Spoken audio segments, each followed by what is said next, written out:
Hello and welcome to Black Tiger Rapier. I am Thorn, and today I'd like to take you through some of the takeaway lessons, what worked for me during tournament fighting at Pennsic XLV in 2016. So we'll be watching videos of me, some at full speed, some at slow speed, and the first one coming up is being strong in the bind.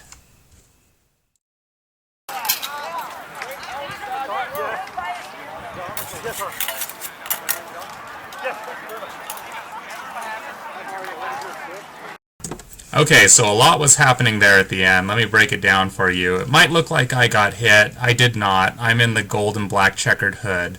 So what I'm doing here is I'm stepping back to pull my opponent into measure. So I step back, my opponent steps forward, I step forward, my opponent does not step back. Now I am in range to extend my sword, cover my opponent's sword, bind my opponent's sword. So here I am binding my opponent's sword, I am strong in the bind, I parry my opponent's dagger, I strike with my dagger, and then after I hit my opponent, I parry my opponent's sword as I get out back to wide measure.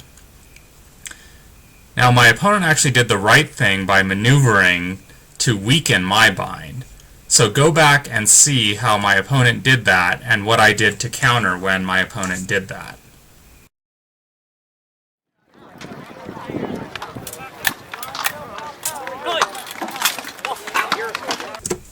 Seems pretty straightforward, right? Stick the pointy end in the opponent.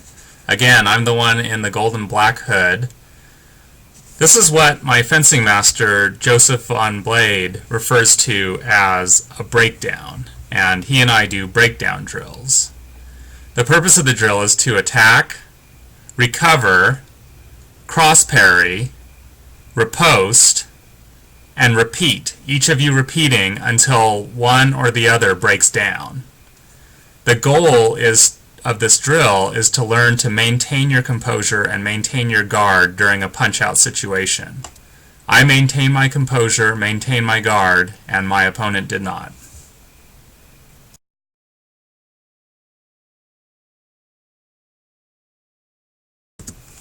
During a tournament bout, you need to be prepared to wait your opponent out if necessary. This is a duel. It's life or death, and you don't want to be the one who's rushing things. So here you can see my opponent is demonstrating he's got pretty quick hands, and in a second here he'll do a little shuffle, and you can see he's got pretty fast footwork.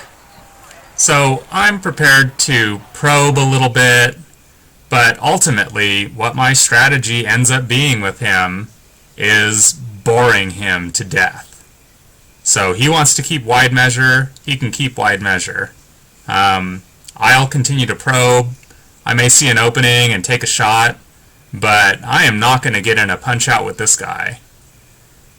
So I wait, and that's why we're watching this in double speed or maybe even quadruple speed, because this was a very long bout, and I just had to wait this guy out because he wasn't giving me anything really juicy. Even there, you know, he brushed me off.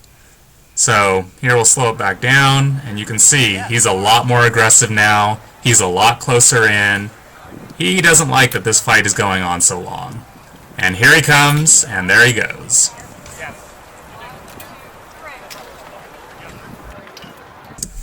So this situation is sort of similar to the one we just covered, except my opponent's not going to wait for me to bore him to death.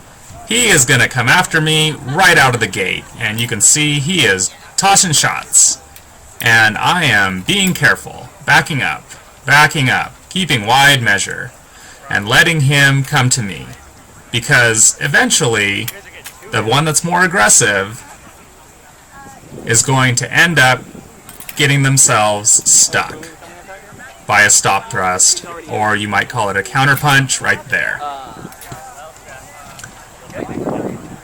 Now, I had actually fenced against this opponent the day before, and his aggressiveness worked against me. So I made a point of being very careful, keeping out of measure, cross-parrying his shots, and looking for my opportunity to counterpunch him.